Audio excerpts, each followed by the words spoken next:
দেখে ডানে বামে পিছনে সামনে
তাদের জন্য কিছু শর্ত ধর্মীয়ভাবে যে সমস্ত বিষয়কে মানবতামূলক করা হয়েছে সেই সমস্ত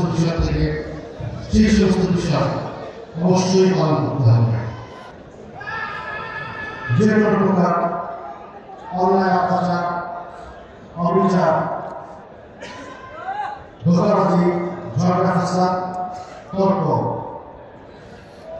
চুরি ডাকাতি খুন খারাপি অবৈধ উপার্জন অবৈধ সম্পর্ক বাজারে ব্যবসা এই সমস্ত খারাপি থেকে সবসময় দূরে থাকতে হবে।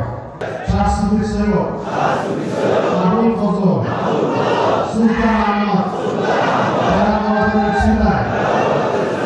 আমার তওবাকে কবুল করো, আমার জীবনের গুনাহকে মাফ করো।